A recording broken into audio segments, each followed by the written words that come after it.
poder transitar juntos el futuro que tenemos. Y allí en el futuro tenemos muchas alternativas.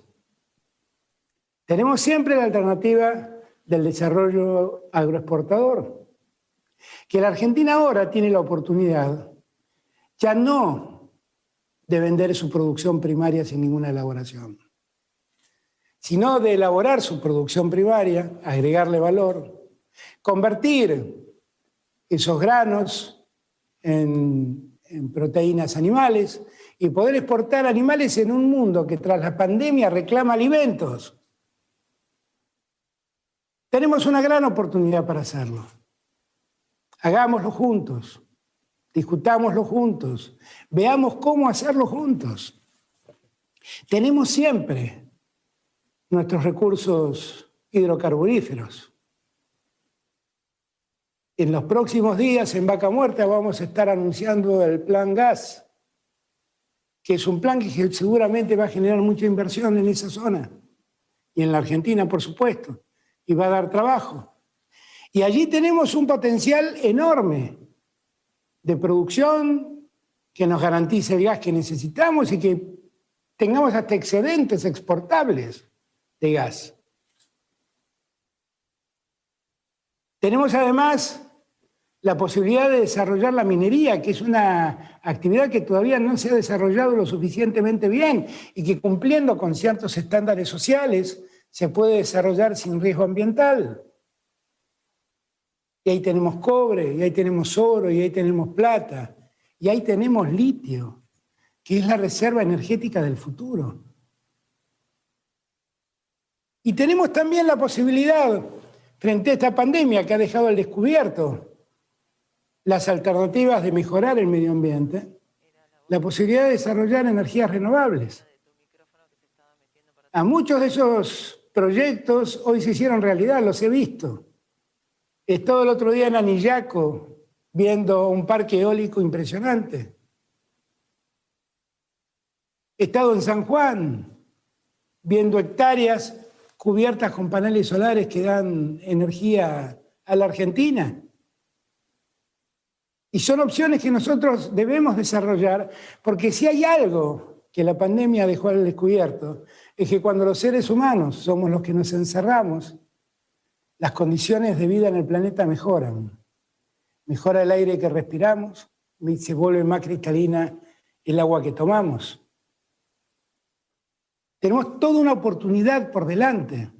Ayer mismo, sin ir más lejos, acá en Dock Sud, anunciamos una inversión de $700 millones de una empresa brasilera que tiene la vieja destilería que era de Shell y que se ha hecho cargo de ella, como de todas las estaciones de servicios de Shell en Argentina.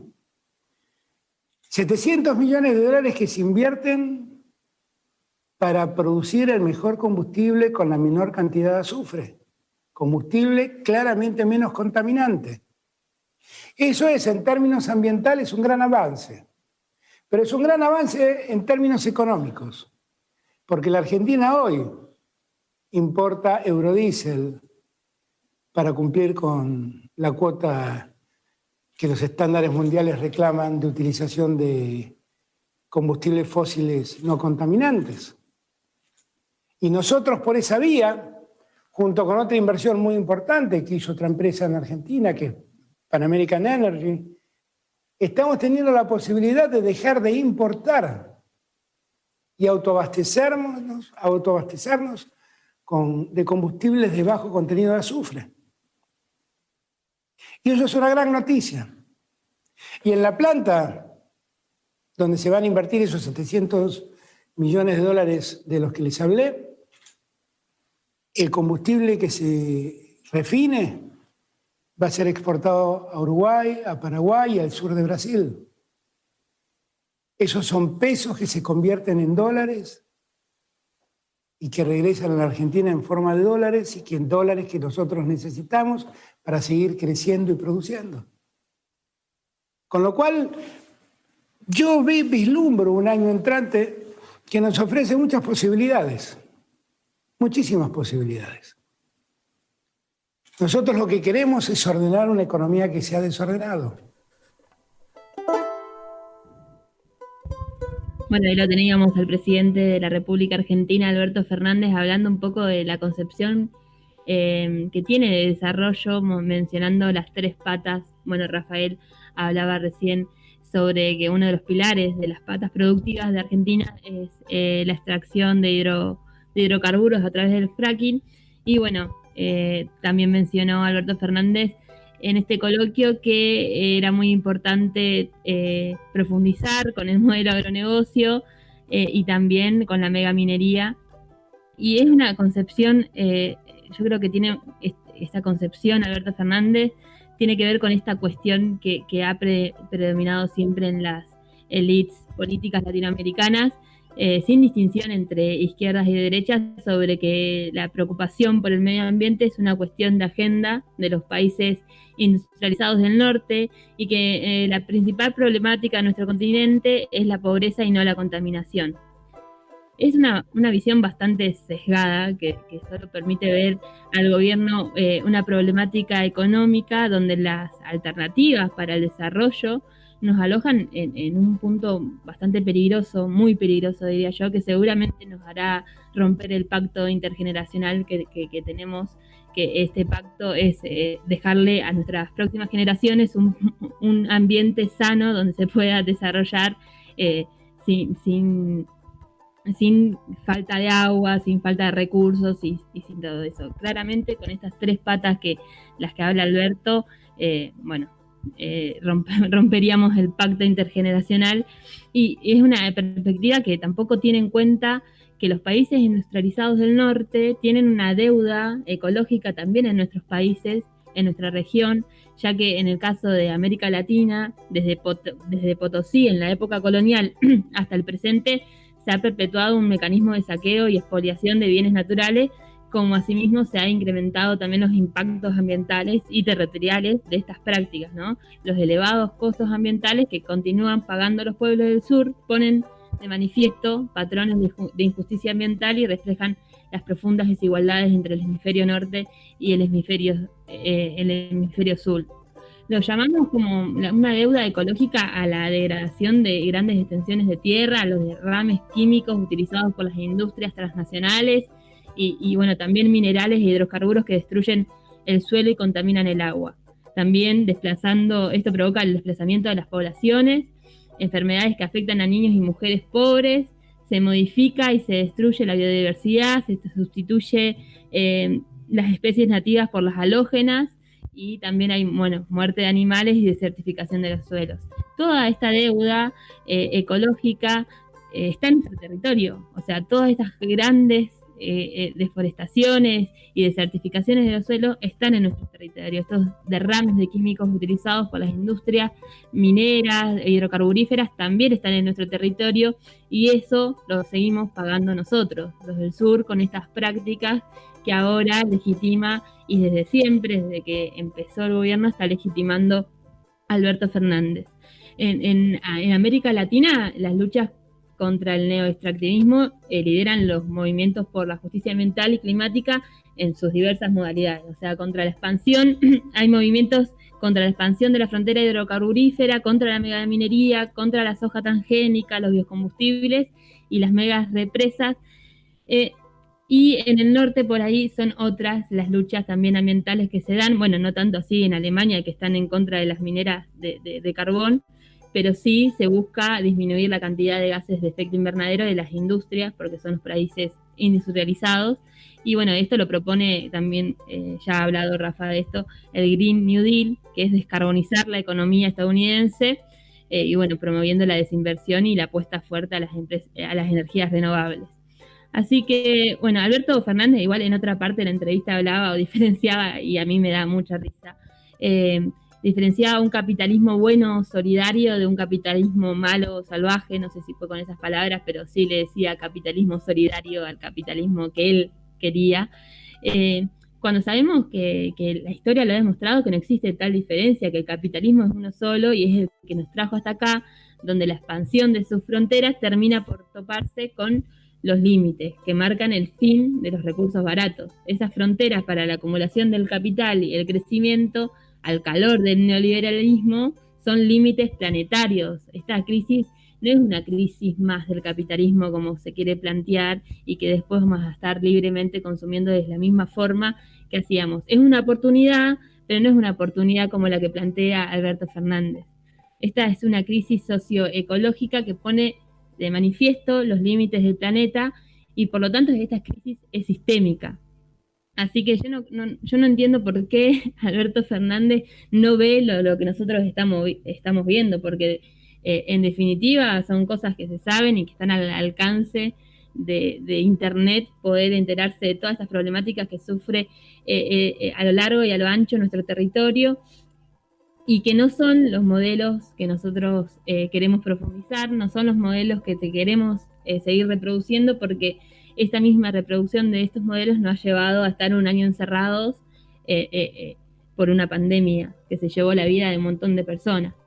Entonces, me parece que las alternativas, o sea, sigue proponiendo la expansión de las fronteras petroleras y mineras, o sea, la expansión de los monocultivos, el avance de la ganadería industrial, y bueno, y diciendo en el discurso, queriéndolo disfrazarlo de las granjas de cerdos industriales como exportación cárnica o valor agregado a la producción de soja.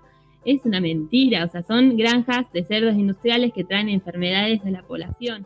Entonces, yo creo que nos está proponiendo alternativas que a él le parecen abundantes, pero que en realidad son las mismas alternativas históricas que nos han dejado dependientes de la política exterior y la Organización Internacional del Trabajo, y esto demuestra de nuevo la lógica mercantilizadora del capital que tiene este gobierno, que nos va a agotar los recursos naturales, destruyendo poblaciones enteras y destruyendo ecosistemas, dirigiendo otra vez más al terricidio.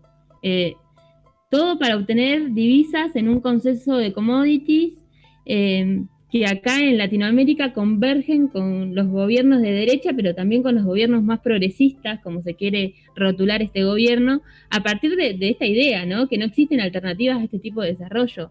Empezó hablando de las tres pilares fundamentales de las exportaciones, que son la megaminería, que son recursos, son la extracción hidrocarburífera y también el agronegocio. Sí, a vos, quería, más que preguntarte, es que me resonó mucho en la cabeza del discurso de Alberto, ¿no? La palabra dólares, que los ingresos, que los dólares.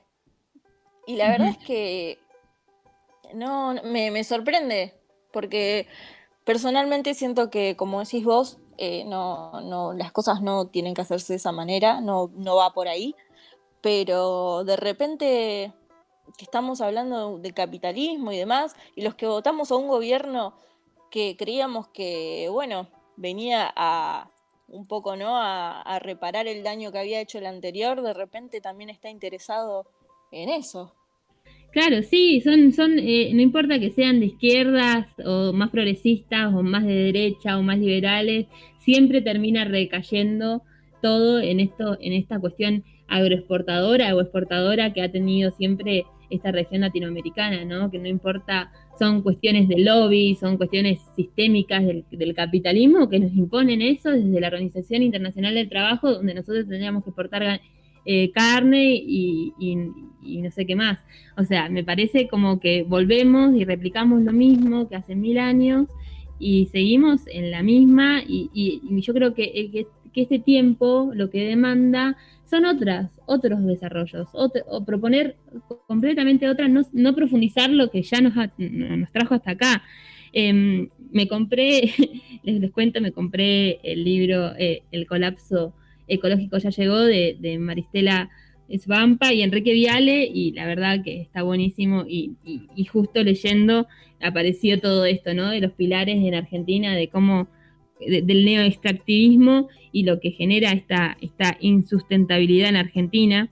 Y bueno, le voy a, con ayuda del libro, porque son muchos datos y todo, les cuento más o menos qué es lo que está planteando Alberto, que no lo dice, pero ¿qué es lo que está diciendo entre líneas cuando habla de megaminería, extracción de hidrocarburos y también el agronegocio o el agroexportar?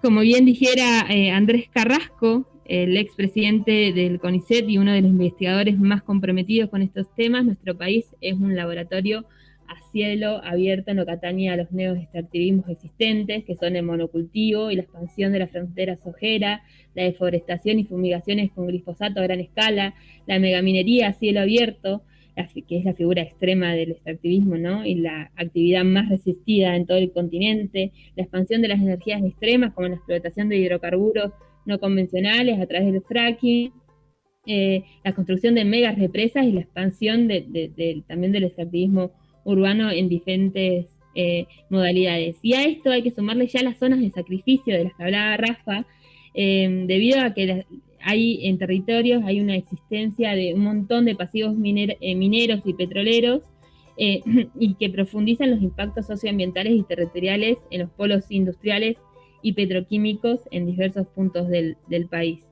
Y después, bueno, el corazón igual de todo este modelo extractivista, como bien sabemos acá en la región pampeana, es el agronegocio y en especial la soja transgénica, que es el modelo extractivo argentino y que en la actualidad nuestro país se encuentra entre los 4 principales productores mundiales de soja transgénica, con casi 24 millones de hectáreas cultivadas.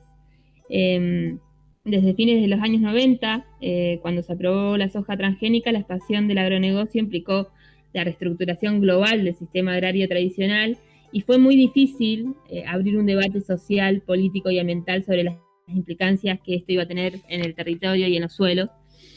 Este modelo agrario no solo se extiende por la región pampeana, sino también está en el norte y en el litoral del país, y es el responsable del mayor problema socioambiental de la Argentina, es como nuestro Chernobyl en potencia, y bueno, y sigue sucediendo que al compás del avance mundial del agronegocio y del monocultivo de la soja, bueno, la Argentina está perdiendo diversidad y muestra una clara tendencia del acaparamiento de tierras, ¿no? Porque el modelo sojero conlleva una territorialidad cada vez más excluyente que arrincona a las poblaciones campesinas e indígenas y condena el ocaso al mundo chacarero. Hay cuatro elementos que delatan este carácter extractivo y la insustentabilidad social y ambiental que conlleva. Primero, la orientación a la exportación, o sea, todo lo que se monocultiva o se cultiva es para la exportación, entonces está totalmente disociada y diferenciada de cualquier preocupación por la soberanía alimentaria, no es que se están preocupando para que se acabe el hambre en Argentina. Segundo, es la fuerte tendencia al monocultivo de la soja, que los monocultivos implican mayor deforestación y pérdida de biodiversidad y acaparamiento de tierras, y bueno, lo que decíamos, ¿no? La expulsión de las poblaciones de campesinos e indígenas, y tercero, el grado de concentración de la actividad, o sea, la actividad de soja, maíz, caña de azúcar con alta presencia de inversión extranjera, y los pools de siembra, digamos, no son inversiones de empresarios argentinos, sino que son empresas transnacionales. Así que cuarto, por último, son los impactos negativos sobre la salud de las personas, ya que a raíz de la utilización masiva del glifosato en las fumigaciones ocurren un montón de cuestiones sanitarias a las personas, problemas y enfermedades de las personas que están alrededor de esos monocultivos. Así que esto es lo que está proponiendo un poco con respecto al agronegocio, ¿no? El monocultivo, para la exportación, perdiendo toda soberanía alimentaria, y también, bueno, otra de las cosas, otro de los pilares fundamentales es la megaminería, que en realidad un poco lo podemos explicar, que en realidad la minería ahora en el planeta los minerales se hallan cada vez en menos vetas, o sea, la humanidad ha agotado casi por completo esa forma de encontrarlos, así que ahora, con el objetivo de mantener la ilusión del crecimiento ilimitado, son los minerales con baja ley, es decir, con poca concentración y muy diseminados en grandes extensiones, Y para poder extraer los minerales diseminados en grandes extensiones de territorio, esta actividad se realiza a cielo abierto con el uso de colosales cantidades de energía, explosivos, aguas y sustancias muy tóxicas para separar la roca del mineral. Y esto lo vuelve inherentemente insustentable, ya que no hay control posible, dadas las características intrínsecas de la actividad, ¿no? En este proceso extractivo se remueven millones de toneladas de roca y según un informe del impacto ambiental de la empresa ejecutora, el emprendimiento minero de San Juan, el Pascua Lama, se removerán 1.806 millones de toneladas de roca en toda su vida útil. O sea, se utiliza mucho material explosivo, se arrojan durante el proceso extractivo nada más que 493.500 toneladas, casi la mitad de los explosivos lanzados en la Segunda Guerra Mundial. Así que son los tres principales proyectos mineros de nuestro país, son la Lumbrera, el Pascua Lama y Agua Rica, que concentrarían en un nivel de consumo energético subsidiado en 395 watts, que supera la producción total de la central nuclear de Atucha. O sea, se va a necesitar mucha energía y también se va a necesitar mucha agua, que eso es lo peligroso. Así que todo este destino exclusivo de este tipo de minería, que es el oro, la plata, el cobre y otros metales, es la exportación, o sea, se exporta con nulo valor agregado, y esto acentúa la desigual geografía de la extracción y el consumo general que afecta a todo el subcontinente latinoamericano. Así que, bueno, estas son las cosas, por ejemplo, el oro y la plata, el 83% de esta producción se destina a las reservas bancarias y a la joyería. Así que el 83% lo tienen los bancos y las personas que les gusta comprar mucho oro, yo no sé para qué. Y bueno, otra de las expresiones productivas de este país que tiene tanto para ofrecer, tantas alternativas, está el fracking y esta expansión de la frontera hidrocarburífera de la que hablaba recién Rafael, la que hacía mención, lo de Vaca Muerta en Neuquén, y bueno, estos son un poco de estas tres cosas que plantea Alberto Fernández, que las sigue reproduciendo, que las sigue diciendo, y no es por nada, que yo creo que no es por nada que se puso a explicar el ABC de este consenso de commodities, digamos, donde uno tiene que exportar para generar divisas y así industrializarse y crecer, y el desarrollo que ya conocemos, que bueno, que no nos trae mucho, pero bueno, me parece que es una cuestión de que hay que replantearse un poco. El tiempo amerita a que, ¿cómo se dice esto? A que cambiemos de modelo productivo.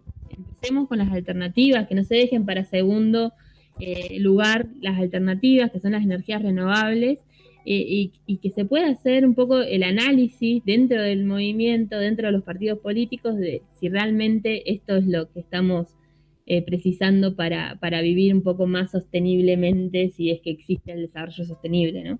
Que está también puesto en duda un montón. Así que, bueno, esas son las tres cosas que a mí me resultaron importantes aclarar de lo que, bueno, lo que este gobierno está queriendo hacer, que es mantenernos en el mismo lugar de siempre y pagar deuda que nosotros no adquirimos.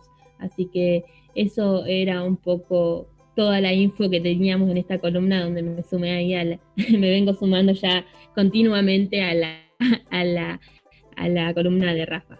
Así que si quieren, si no tienen nada para preguntar, nos vamos al corte, ¿vale? Tremenda columna, tremenda. Respira un poco, te aguantaste todo encima, todo de corrido realmente muy bueno. Si quieren, yo no tengo ninguna pregunta. Si alguna tiene para apuntar alguna interrogante por ahí, se puede no prestar. Interrogantes, pero sí deja con mucho desánimo, con mucho desaliento, pero vuelvo a esto, ¿no? La guerra, la disputa es cultural y como decía bien Agus, estos modelos siempre terminan en el capitalismo, y recordemos que es capitalismo salvaje, avasallador, que no le importa el otro sistema ni el otro sentido de lo que hay, digamos, en cuanto a los recursos naturales. Entonces la batalla va a ser cultural y nosotros tenemos que cambiar nuestras prácticas de consumo para que esto algún día se derrumba. Totalmente, Caro, también se habla de esto, ¿no? De que si vamos a pasar y vamos a apostar a las energías renovables, los consumos no van a ser iguales a lo que hacemos con otros tipos de energía, sino que tienen que disminuir porque son energías un poco más débiles, sí, mucho más sustentables, pero que no nos permitiría el mismo consumo, digamos. Es muy loco, ¿no? Porque no le hacen asco a nada, literal. Ponele acá en América del Sur, entre Brasil, Uruguay, Paraguay y Argentina, tienen un gran porcentaje del acuífero guaraní, que es la reserva más grande de agua en el mundo, te diría. Y inclusive tenemos cifras nomás desde el 2010, o sea que desde el 2010 a ahora no hubo muchos datos oficiales con respecto a esto, así que imagínense. ¿Qué onda? Brasil viene siendo el país que más consume del reservorio de agua. Así que me imagino que así es en todos los ámbitos, con todos los recursos.